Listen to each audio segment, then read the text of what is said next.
uma religião e, por isso, tem seus próprios rituais e crenças. Mesmo que os judeus sejam muito, muito diferentes entre si, é nesses momentos de ritual que vários deles se encontram. Seja na hora de levantar os noivos numa cadeira no casamento, no Brit Milá de uma criança ou na hora do luto.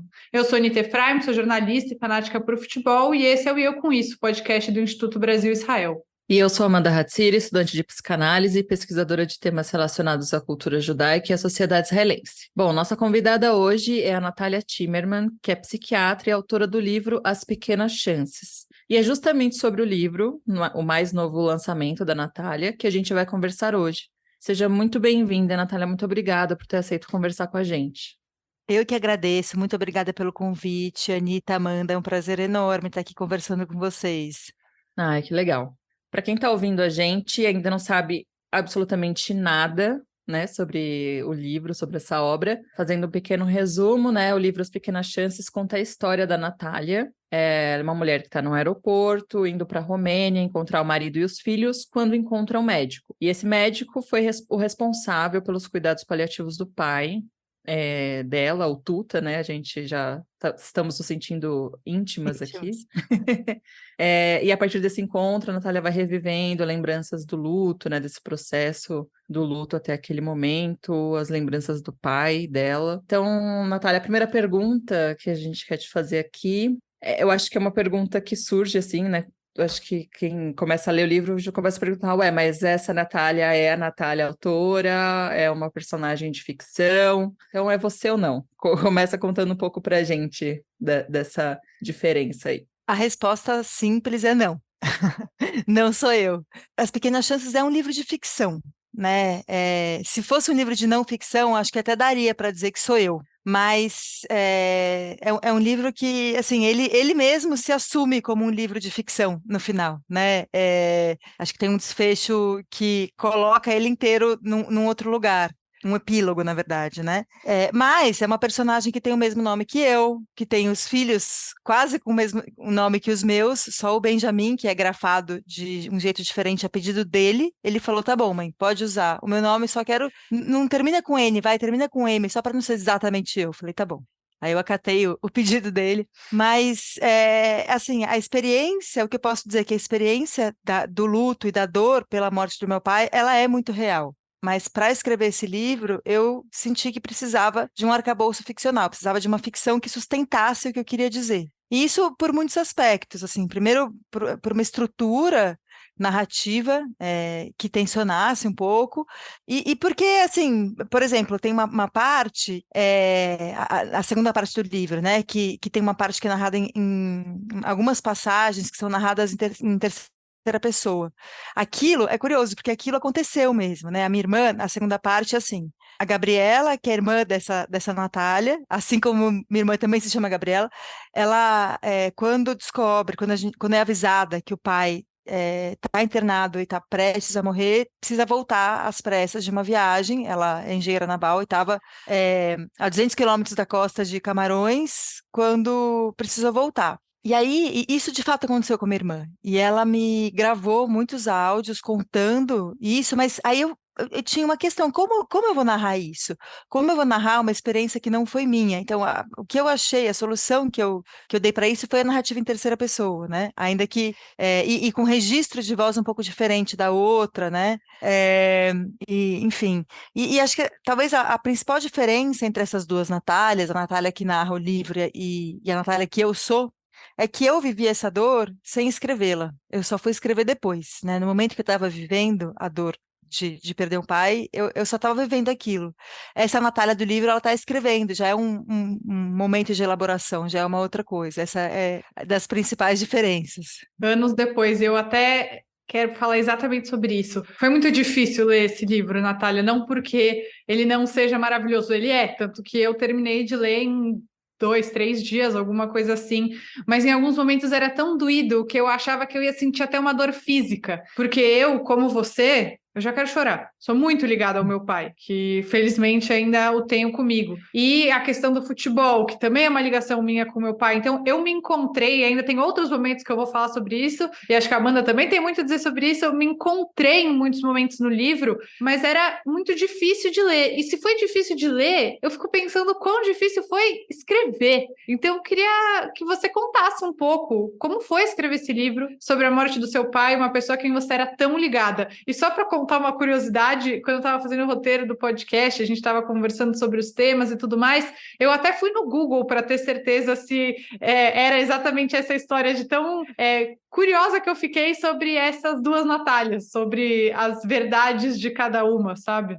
Eu acho que eu fiquei assim, lendo com a sensação, sabe, de quando leram Dom Casmurro, assim que foi, assim que saiu e as pessoas se depararam, os leitores se depararam com um leitor um narrador não confiável pela primeira vez, assim.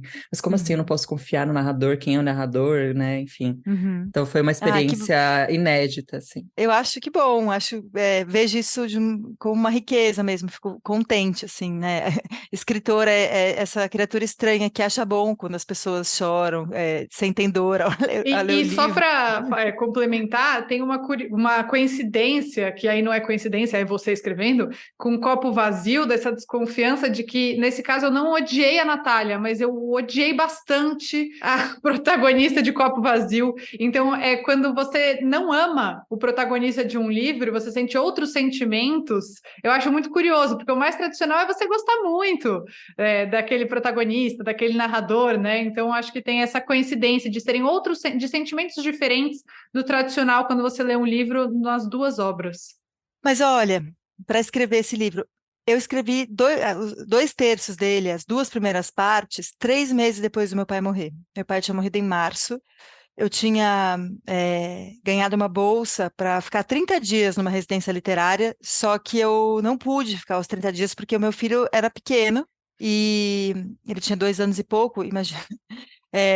Eu ia largar o circo todo na mão do meu companheiro. Eu não achei justo, não me senti, achei que não dava naquele momento. Então eu fui 4 dias numa semana, voltei, e depois fui mais 4 dias.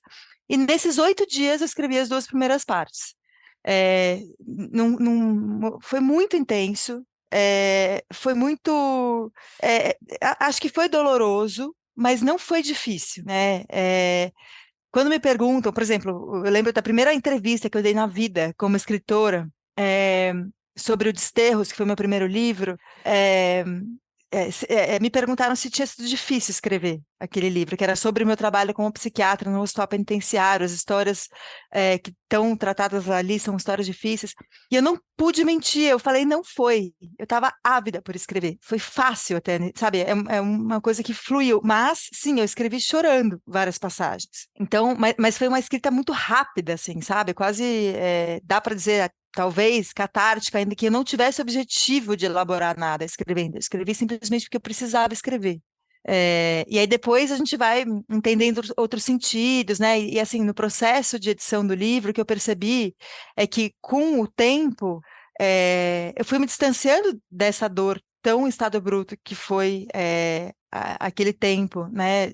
Bem perto da morte do meu pai. E aí eu ia. A edição foi acompanhando essa elaboração, né? Acho que dá para ver. A terceira parte é muito diferente. Até o registro de linguagem, ela foi escrita de fato em outro momento, 2 anos depois. Eu fiquei 2 anos sem encostar no arquivo. E aí eu abri e fui escrever a terceira parte. E eu acho que esse registro de linguagem, essa diferença entre essas 2 primeiras partes e a terceira, são a diferença até da minha vivência do luto como escritora e da vivência da personagem também, da narradora, né? Há algo ali que se transforma, que a dor ela não fica mais tão intensa, ela ainda está ali, mas ela se modifica. E aí isso, assim, tá dentro e fora do livro, né? Em mim e nas palavras, acho que ficou. Mas difícil não foi doloroso, foi intenso, foi bonito também. Eu tá sozinha lá escrevendo, no computador que era do meu pai, eu escrevi. Então, Inclusive, estou falando com vocês do computador que era do meu pai. Então, é isso. Acho que tem muita coisa que é. Não sei o que você descobriu na sua pesquisa do Google, Anitta, mas tem muita coisa que de fato aconteceu, né? Aquele núcleo do hospital, tem uma parte que fala do, da proximidade. Da morte, isso tudo foi daquele jeito mesmo, né? Ainda que, por exemplo, tem parentes meus que discordem, né? É a minha versão. A Marta, por exemplo, que está no livro, ela falou: Nossa, eu não lembrava assim, eu não vivi isso assim. Para mim foi outra coisa. Né? Então, eu acho que é isso até um risco que eu corro, né? De cristalizar a minha própria experiência. Mais ou menos como quando, sei lá, a gente tira fotos de uma viagem e depois a memória da viagem passa a ser a memória da foto e não mais da viagem, né? Mas acho que o livro de ficção ele tem esses poros que permitem que outras leituras sejam. E, bom, eu não pretendo, pelo menos não tão cedo, ler esse livro de novo, né? Acho que não é mais meu para ser lido por mim. Então, acho que foi um pouco isso, assim. Eu te ouvi falando num outro podcast sobre essa intersecção entre memória e ficção, né? Que justamente existe essa brecha para que haja essa ligação. Achei muito, muito bonito pensar assim. A gente perde um pouco Perde não, a gente, na verdade, não tem. Tem até uma discussão teórica sobre isso, né? O quanto a memória não é em si ficcional, né? As várias interpretações da vida. Eu acho que isso é até uma afirmação perigosa, afirmar que tudo é ficção, porque, enfim, a gente vive num tempo em que as pessoas fazem fake news. Então, é importante, de alguma maneira, diferenciar o que aconteceu do que não aconteceu. Isso Mas acho que também levou à divisão das partes do livro? Não sei se essa já era uma opção ou foi uma opção também para preservar o que era mais a sua memória e o que foi mais ficcional? não, a divisão das partes do livro, ela aconteceu porque eu quis que a primeira parte fosse o luto, fosse mais focada no luto, a segunda parte a morte, e a terceira parte algo que se direciona à vida mesmo, né? A gente tem uma pergunta exatamente sobre isso, inclusive. E foi assim, enquanto eu fui lendo, né, eu até mandei uma mensagem para Anitta falando: Ai, Anitta, tô lendo aqui, mas esse livro não me pegou numa boa hora, assim. Mas na verdade, conforme eu fui avançando, a escrita foi ali, né, evoluindo, eu falei: Não, na verdade, me pegou na hora certa, assim. Eu também, né, tenho uma história assim de luto recente. Acabou de completar um ano em julho que meu avô nasceu, ó, ato falho, morreu, faleceu.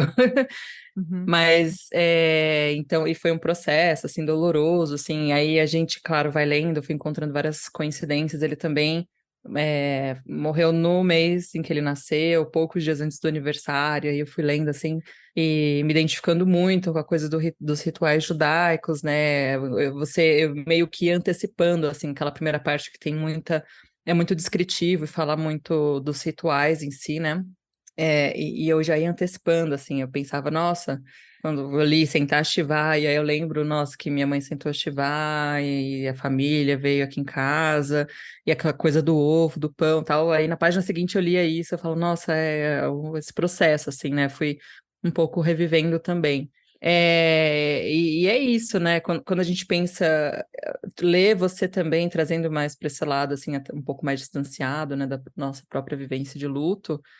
É muito louco, né? Como que os rituais judaicos, você traz esse pensamento do quanto a gente não entende muito, mas que quando ele chega na hora, né? Eles são muito importantes, assim. E aí a gente passa a ver Muito.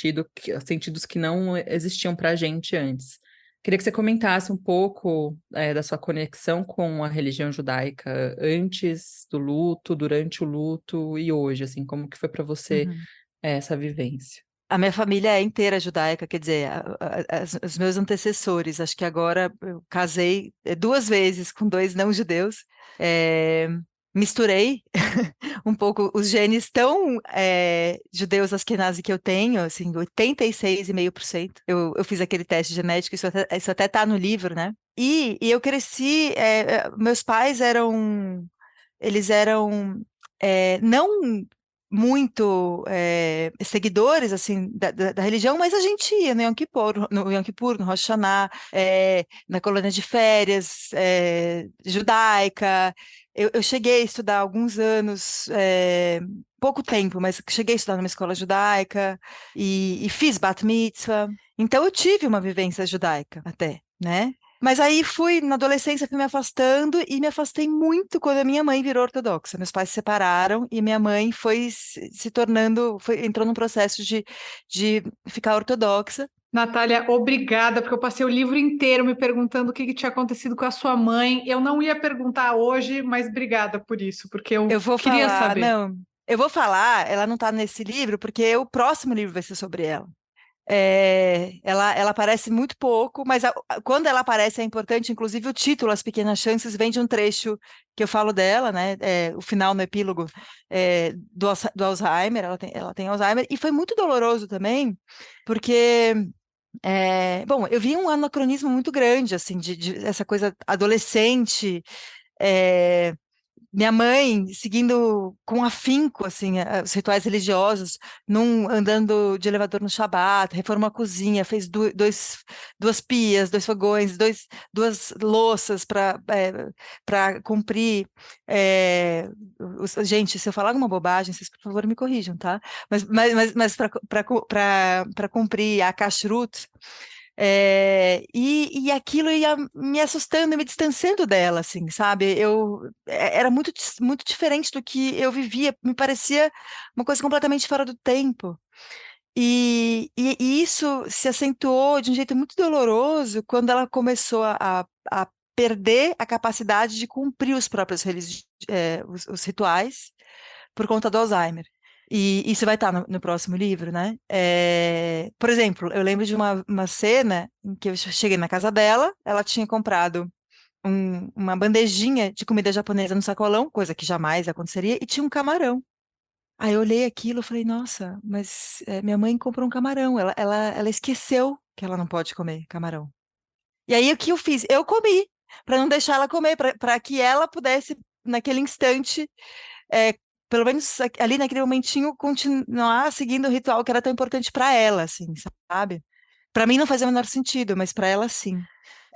E o que aconteceu foi que quando meu pai morreu, e eu me vi muito amparada pela religião, e eu entendi a religião como uma conexão muito mais do que com Deus, com os meus ancestrais, né, que tinham, de alguma forma, preparado aqueles rituais antecipando características muito peculiares e muito específicas da dor que eu estava sentindo, eu me vi muito reconectada com isso, assim, sabe? Eu achei de uma sabedoria muito grande.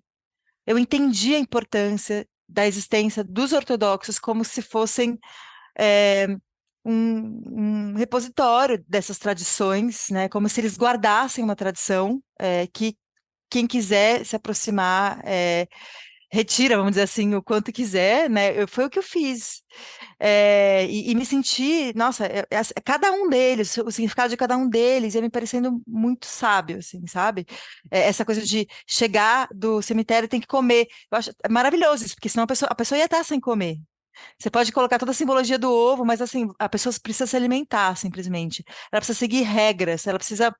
É isso, a sensação que, bom, o que eu tinha, o que eu sentia era, me deram regras para existir, eu estava precisando daquelas regras naquele momento, de tanta dor, assim, né? Então, e a coisa do tempo, das rezas de manhã e de noite, ter pessoas, essa alternância entre estar com pessoas e estar sozinha. Isso também achei de uma sabedoria. Abaixar as fotos por um período, para que você. Aí, o que o judaísmo diz, eu acho isso brilhante, que é para que a alma da pessoa se eleve. Mas, na verdade, é para você não ficar tão apegado àquela pessoa. Assim como quando o judaísmo diz que por um ano, eu acho, você não pode pedir para aquela pessoa, para que a alma daquela pessoa interceda por você. Na verdade, eu acho que esse é o truque que a religião tem para te deixar seguir em frente, sem se apoiar nessa pessoa que não está mais, assim, sabe? E sem sentir culpa por isso. Porque o que o judaísmo diz é, você está fazendo isso por ele, não por você, né? Então, eu achei eu fiquei muito tocada, assim, sabe? Pela profundidade, pela sabedoria desses rituais. E me senti muito acolhida, muito mancomunada mesmo, né? Com os nossos ancestrais judeus, com os meus avós, com os meus bisavós, com todo mundo que veio antes, né? Acho que isso está presente no livro o tempo todo. Então, é, foi bem importante, assim. E o poder voltar, né? Me senti acolhida. Quase, bom, eu não sigo nada, mas mesmo assim eu fui aceita lá na sinagoga, sabe? Nesse momento do luto. Acho que isso também foi muito importante. Né, eu senti um pouco disso, assim, essa coisa, né? Eu até falei assim, nossa, mas eu tô me sentindo tão acolhida pelos ortodoxos com quem eu não tenho o menor contato, assim, essa É, coisa, a comida chegando, sabe? exatamente. No sábado mandaram uma pizza, sabe? Então, tipo, é bem isso mesmo, assim. Eu fiquei muito impressionada com isso também. Muito. É, E grata. eu até quero saber o depois. Você contou bastante o momento, mas eu quero saber o depois, como a sua relação, porque você fala bastante no livro, né, que você é extremamente assimilada, você usa inclusive essa palavra, né, da assimilação, e que muitas vezes dentro do contexto da comunidade judaica tem um caráter pejorativo, e que mesmo assim é isso, você se sentiu muito acolhida e tudo mais. Eu quero saber como foi, como é agora, depois do tempo que passou, mas eu vou te fazer uma pergunta para levar para esse lugar, porque eu preciso repetir a minha frase, que a Amanda não me aguenta mais falar, que os ouvintes não me aguentam mais falar. Mas quando a gente se conheceu, Natália, foi no Flimuge, no Festival Literário do Museu Judaico de São Paulo, em 2022. A gente se conheceu de manhã, mas à noite eu também assisti a sua mesa com a Ayelet Gundargoshen, e a Ayelet estava falando sobre o livro Outro Lugar, e ela disse a frase que mudou a minha vida, que fez eu me apaixonar por ela, que ela diz que o judaísmo não é um casaco que você tira e coloca quando você quiser. E eu queria saber se você acha que essa frase faz sentido com o seu livro, a sua experiência, e aí entrar nesse pós e como que a sua relação com o judaísmo, se a sua relação com o judaísmo mudou depois dessa vivência. Eu não lembrava dessa frase, olha só. É, que o judaísmo é um casaco, que não é um casaco que a gente tira e põe quando quiser. Eu acho que o livro é um pouco, né, a história dessa relação. Se há alguma transformação dessa personagem, além da elaboração do luto, é a descoberta do interesse dela que estava adormecido pelos ancestrais. Eu não sabia que assimilada era uma palavra até pejorativa. Ainda bem, senão eu teria tirado. Eu vou contar até Teria uma ficado com medo. curiosidade para você aqui, que eu não sei se a Amanda conhece essa brincadeirinha, que tem até uma musiquinha. Você já ouviu essa, Amanda?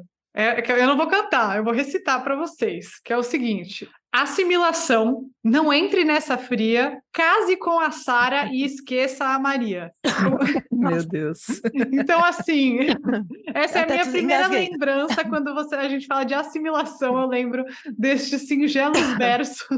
É muita coisa de, né, Bom, mas para mim macané, é um assim. fato, né? Acho que assim, mesmo ficção e honestidade não são inversamente proporcionais. Às vezes a ficção é, inclusive, a maneira que a gente tem de ser o mais honesta possível. Então, é um livro em que, e assim, para escrever eu preciso ser muito verdadeira comigo e com, né, com a literatura, e acho que essa honestidade tá ali. Então, enfim, é verdade, eu sou assimilada mesmo, né?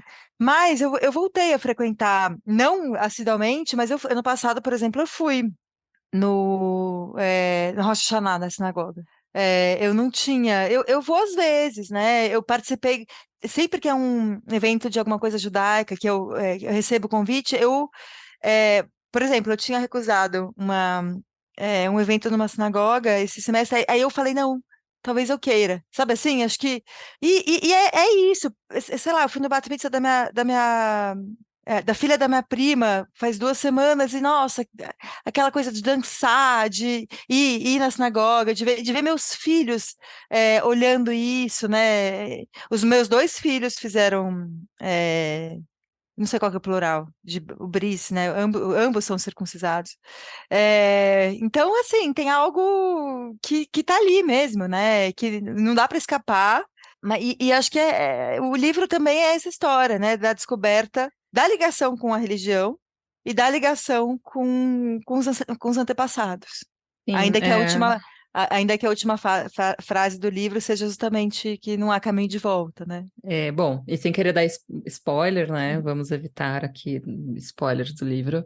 Mas tem um momento, né, do livro em que as memórias, elas vão se misturando, né? Tem as suas com as de outra pessoa, né? Também tem Uhum, essas idas e vindas, né? Enquanto a Natália tá ali conversando com o Felipe, e as lembranças uhum, vão se misturando, né? E a gente vai se uhum. encontrando enquanto leitor.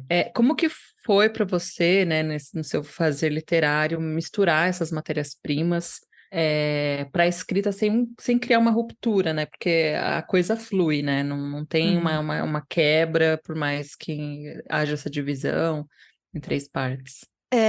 Na verdade, assim, eu acho que o livro me pediu isso, tive que escutar o que o livro estava me pedindo, até porque, como esse tema da morte e pode ser muito doloroso, eu precisava, às vezes, até de um pouco de ar, de mudar um pouco o registro, né? Então, por exemplo, na primeira parte, tem os trechos no aeroporto totalmente cotidianos, alternados com outros trechos de lembranças do enterro, né? E cenas muito próximas disso, assim, sabe? Então, acho que eu queria esse contraste, acho que tanto para que um alimentasse o outro, mas para que um desse um respiro do outro também. Acho que o livro precisava disso, né? Para que fosse legível, para que fosse suportável, ler. Ainda assim, pode ser muito doloroso, como vocês falaram, né? E foi muito, assim, depois que a estrutura estava definida, foi um fluxo mesmo, né? E como eu dei esses 2 anos de intervalo entre escrever as duas primeiras partes, não encostar no arquivo e depois escrever a terceira, quando eu fui reler as duas primeiras partes, eu não lembrava o que eu mesma tinha feito. Então, primeiro, assim, tantos detalhes da época da morte do meu pai, foi muito bom que eu tenha escrito tão perto, porque eu não lembraria. E segundo, eu não lembrava o que eu tinha inventado. E aí eu até falava, gente, Aí eu chegava a me perguntar por um instante, mas isso aconteceu? Sabe, como se eu mesma tivesse perdido a noção do que era invenção e do que não era. Então, acho que esses 2 anos eu até me perdi, esqueci qual foi a pergunta, qual que era? De como foi alternar, né? E aí na segunda parte também, acho que a partir do momento em que eu defino essa estrutura do que vai ser o romance, a hora de escrever é uma hora de muita liberdade mesmo, né? Me entendo como uma abertura, né?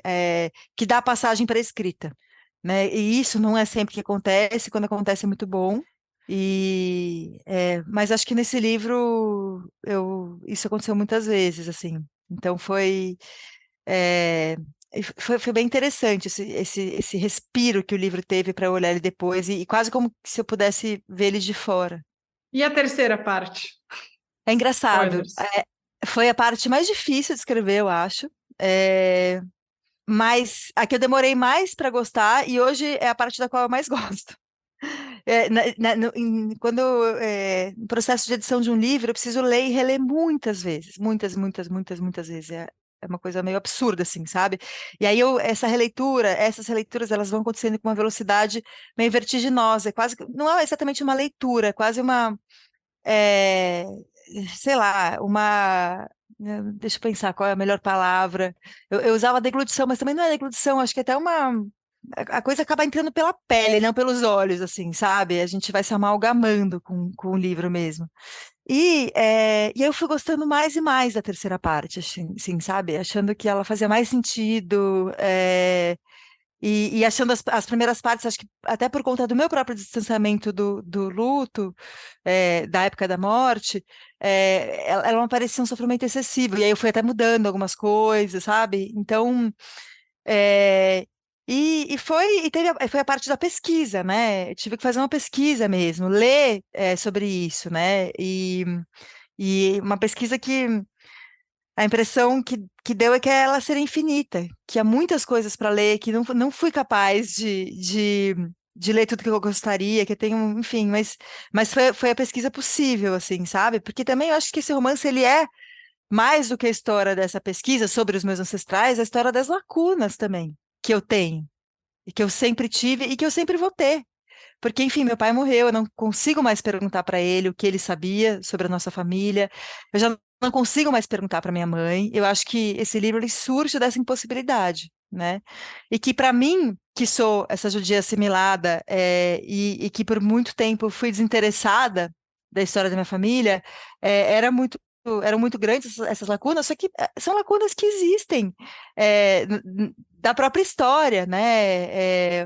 O nosso alcance, ele não chega tão longe, por isso que eu gosto também da epígrafe da terceira parte, né, do Moacir Scliar, que fala que a gente não é muito bom de fazer uma árvore genealógica tão grande assim, né, de chegar muito longe nos nossos ancestrais, né? E aí depois veio a história do nome das mulheres, né?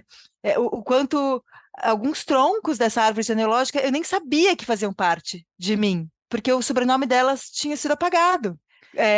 E aí isso também me veio como uma questão, né? Quando eu descobri, eu nunca soube o sobrenome das minhas bisavós, das minhas avós, né? Quantas vezes isso foi apagado e a gente perde a dimensão desse parentesco, assim, com, com galhos com muitos galhos, né, da nossa árvore genealógica. Então, achei interessante. Eu também sou Joelsas, que era Joels, sou Timmerman, mas também sou Goistman e sou Schneiderman, né? Eu não sabia disso. Descobri agora, recentemente. Essa questão do livro que você está falando agora me pegou num lugar muito profundo, porque eu vivo essa crise, ainda não consegui sanar a minha própria crise. Não sei se você aceitou que você vai viver com essa crise para sempre, das lacunas e da árvore genealógica e das perguntas que você nunca mais vai conseguir fazer. E é muito louco porque eu e a Amanda, a gente foi compartilhando o que a gente estava sentindo, o livro trouxe para a gente. Aflorou sentimentos muito pessoais. Esse é um sentimento muito pessoal que eu tenho, que a minha avó, eu sou filha de um casamento misto, né? A minha mãe se converteu, mas ela não era judia, e o meu pai é judeu, nasceu em Israel, e a minha avó, mãe do meu pai, morreu quando eu tinha 17 anos. E eu tenho muitas perguntas que eu nunca vou conseguir fazer. E que um dia desses eu comecei a meu pai falou, fala com não sei quem, fala com não sei quem, vai atrás de não sei quem. E eu comecei a descobrir tantas coisas. E apesar de saber, quanto mais eu sei, mais falta eu sinto do que eu não sei. Então isso me pegou, Natália, num lugar tão profundo. E eu acho que quando a gente também é de famílias que não de imigrantes, a história também se perde com muito mais facilidade, né? Os registros, eles são muito menores.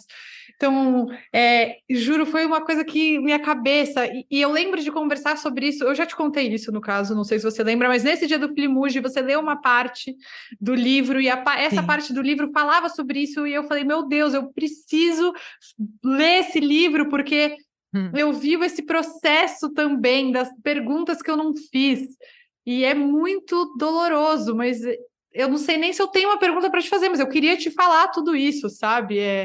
Sim, mas o título do livro ele é isso, essas são as pequenas chances que a gente precisa aproveitar, né? É justamente, acho que o livro ele é fundado nisso, né? Nessas lacunas, no que a gente pode perguntar, para que elas sejam um pouquinho menores, né? Porque elas vão existir, né? A gente que é filhos, netos de sobreviventes, de imigrantes, e que assim, e que perderam muita gente, né? E que perderam. Imagina a quantidade de histórias que não se perderam. Não, eu não sabia, juro por Deus, até 2 meses, 1 mês e meio, 2 atrás, a minha avó não chamava o que eu sabia que ela chamava. A minha avó tinha outro nome. E quando ela chega para essa aliada, os pioneiros de Israel, que tinha essa mentalidade de deixar no passado essa história da morte, ela ganha outro nome. Eu passei 28 anos sem saber o nome de verdade da minha avó. Eu não sei como o meu bisavô morreu, porque tem uma contradição na história. Então, eu acho que a beleza disso no seu livro, ela é tocante de uma forma assim, se você que está ouvindo esse podcast ainda tem tempo, como eu não tenho mais, como a Natália não tem mais, como a Amanda que contou aqui pra gente também não tem mais, vá perguntar tudo que você pode e registrar, porque a facilidade disso para se perder, né, Natália, é uma loucura. Sim, exatamente. É, e registre o que é dito e o que não é dito também, né? Porque acho que o silêncio também diz muita coisa, né? O que as pessoas não conseguem dizer, né? E também como, enfim, como perguntar, são perguntas difíceis. Por exemplo, eu falo, a minha avó ficava irritada, não gostava de falar, né? Acho que isso tem a ver com trauma, né? Mas acho que as gerações que vêm depois, elas ficam com esse legado, né, de lidar com esses silêncios e com traumas anteriores, né?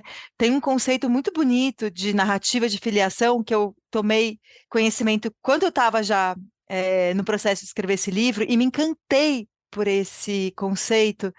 É, eu tomei contato com esse conceito de narrativa de filiação quando eu estava fazendo uma disciplina antes de entrar no doutorado em literatura, e eu me encantei muito com ele, e depois eu fui entender que algo do que eu. Depois eu fui entender que o que eu fazia tinha algo a ver com isso, né? É um conceito que foi criado por Dominique Viard, a partir da obra de Elie, Pierre Michon e Claude Simon, e está em livros que nem chegaram a ser traduzidos para o português, não é um conceito que ficou como autoficção, do ponto de vista literário, assim, sabe? Mas, olha que bonito, é uma narrativa do outro, pai, mãe, é a narrativa do outro, ou pai, ou a mãe, ou algum outro ancestral, que, que aparece como um desvio necessário para chegar a si, para se compreender nessa herança. E é como se fosse um substituto da autobiografia. Se eu quero falar de mim, eu tenho que falar desse ancestral necessariamente, né? E que funciona como um ritual de passagem, de um luto que o ancestral não pôde ter. E tem como características se fundar num dever de memória para com a sociedade e numa necessidade de memória para consigo mesmo. E é um texto que se acomoda mal ao modelo romanesco. Ele não é um romance, assim, com todas as características de um romance, né? E fala de uma transmissão interrompida. E aí a ficção passa a ser necessária para mostrar as lacunas, não para preencher essas lacunas, né? Enfim, aí aspectos mais literários também, de uma narrativa não cronológica que funciona como uma recolha, uma investigação, uma pesquisa, uma elaboração de hipóteses, mais do que respostas, né? E que é especificamente contemporânea e transgeracional. Não necessariamente de pais mortos, mas ela fala de um legado, de um sentimento de falência, né? E que essa narrativa funciona meio que como uma restituição. E fala de um dilema pessoal fundido com um trauma histórico. Então, assim, quando eu soube disso, falei, nossa, além Uhum. de ser lindo, tinha muito a ver com o que eu estava tentando fazer, sabe? Tem até um trechinho aqui, desculpa interromper, um trecho que eu até destaquei do seu livro que eu achei muito lindo, assim, pedir licença para ler, que eu acho que tem muito a ver com o que você Por falou. favor. Uma das dores do luto é se deparar não apenas com o fim da vida, mas com o fim definitivo da história, que não pode ganhar do futuro novos significados e versões, apenas do passado. Então buscamos novas versões do passado como se fosse um jeito de a história continuar. Eu achei isso muito lindo, assim, sabe? Como esse resgate também é uma forma de colocar para frente, né? De dar uma continuidade, né? Dar contorno a essa história que foi interrompida. Isso, exatamente isso, sim. Então, eu quando tomei conhecimento, assim, desse conceito, vamos dizer assim, né, falei, nossa, é isso, sabe? Quase como que ilustrava o que eu estava tentando ou querendo fazer, né? Sem saber, acho que tinha muitas características aí. Sim, e bom, a gente, assim, eu acho que falando por mim e pela Anitta também, a gente queria conversar infinitamente sobre o seu livro, assim, porque suscitou muitas coisas, sentimentos, enfim, insights, assim, pelo menos para mim também. Mas para fechar o nosso podcast, nosso episódio, a gente queria perguntar, né? Bom, o livro tem uma ordem cronológica quase contrária, né? Você mesmo aqui mencionou, né, que esse terceiro capítulo que para você passou o seu favorito, ele termina com essa mensagem de vida, né? Se inicia com luto, passa pela morte e termina com essa mensagem de vida. E aí eu queria que você comentasse um pouco mais, né, sobre isso. Se foi uma decisão narrativa que veio naturalmente, como que você chegou nisso, como que você pensou nessa estrutura? Diferente dos meus outros livros, esse livro eu já comecei a escrever sabendo como ia terminar. Eu já sabia qual seria a cena final. Eu só não sabia como eu iria chegar a essa cena, que era a terceira parte, que foi a terceira parte, né?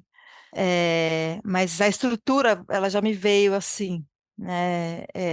Então, eu queria que a cena final fosse o que é, né? Não sei se eu não quero dar spoiler contando, mas e aquilo também é um relato de uma experiência que eu vivi, de fato, e que eu tinha escrito perto da experiência, né? Enfim. Esse era um medo que eu tive mesmo, que fosse tudo real. É tudo real. Aquilo é tudo real. Sim, Meu também. abraço virtual aqui. É, e sim, e aquilo é totalmente real. E eu adaptei até, porque eu tinha escrito aquele relato na época que aconteceu, e aí eu fiz transformações para que ele entrasse no livro, assim, servisse ao livro, né? Para que ele se compusesse com o livro. Mas eu queria que tivesse esse direcionamento, assim, né? E que fosse o luto, e no momento da morte, que houvesse essas duas viagens, que houvesse esse cruzamento, né? Porque a segunda parte é assim, a Natália, a narradora, está dentro do avião, indo encontrar a família, e vai lembrando dos dias de morte do pai, e a Gabriela está no avião indo, voltando, né, para o Brasil, tentando chegar a tempo de pegar o pai com vida. Então, tem esse cruzamento dessas duas viagens, né? E eu queria que isso tivesse ali, né, nessa passagem. E queria também, porque afinal, assim, acho que tem ela está indo encontrar a família, né? A Natália está indo encontrar a família. E isso tem dois sentidos. Ela está indo encontrar o companheiro e os filhos que estão na Romênia, e ela não sabe ainda que ela está indo tentar encontrar algo dos ancestrais dela, né? Então essa é uma descoberta que ela vai ter depois, né? Então isso é algo que eu já tinha definido quando eu comecei a escrever o livro. Acho que é isso, né, Natália? Sem dar mais spoilers do livro, mas se eu puder dar um conselho e não um spoiler, leiam As Pequenas Chances. Uma pessoa especificamente veio conversar comigo e falou assim: eu queria muito ler quando eu ouvi a Thaís Bilenque indicando no Foro de Teresina, mas quando eu fui ler a sinopse, eu acho que eu ainda não estou pronta, porque estou passando por esse momento. Mas quem sabe talvez ajude, né, outras pessoas a elaborarem sentimentos que têm a ver com o luto. Mas eu acho que é muito mais do que um livro sobre o luto, é um livro sobre muito pertencimento, sabe? Eu acho que isso foi onde eu mais me emocionei, apesar de, claro, essa parte do luto ser muito emocionante também. Então, assim, Natália, parabéns. O livro é maravilhoso, Obrigada. eu amei. Então, só para Amei constar, também. né? Finalizar aqui, a gente conversou com a Ah, psiquiatra e autora Natália Timmerman, que acabou de lançar o livro As Pequenas Chances, disponível nas principais livrarias do país. Natália, muito obrigada, foi um prazer ter você aqui com a gente. Queria dizer que eu sou uma pessoa de palavra, que no Frimuge de 2022 eu falei, quando você lançar esse livro, a gente vai te chamar para o podcast. é Então, verdade. está cumprida a promessa. Prazer enorme estar aqui. Muito, muito bom. Eu adorei conversar com vocês. Ai, Obrigada. obrigada. Eu também adorei muito a leitura, recomendo, assim como a Anitta, e te agradeço muito pela generosidade, assim, compartilhar tanta coisa, até do livro que ainda vai ser escrito, que eu já estou ansiosa para ler sobre sua mãe. E é Ai, isso. obrigada. Eu que Obrigada, seja sempre agradeço. muito bem-vinda. Espero que a gente se cruze aí pelos caminhos da vida mais uma vez, quando lançar o próximo livro também, vem falar com a gente. Com certeza. Obrigada, Amanda e Anitta. E para quem está ouvindo, quiser mandar uma mensagem para a gente, se você também está lendo o livro, está interessado em ler também, que quer mandar o que achou, escreve para o @institutobrasilisrael.org. O E Eu Com Isso está em diversas plataformas de áudio, como Spotify, Orelo, Apple Podcast, Google Podcasts e também no canal do YouTube do Instituto Brasil Israel. Não esquece de seguir o IB nas redes sociais, acompanha aí o trabalho da Natália Timmerman, que também escreve, tem uma coluna super interessante também no Universo, e é isso. Até a próxima quarta-feira.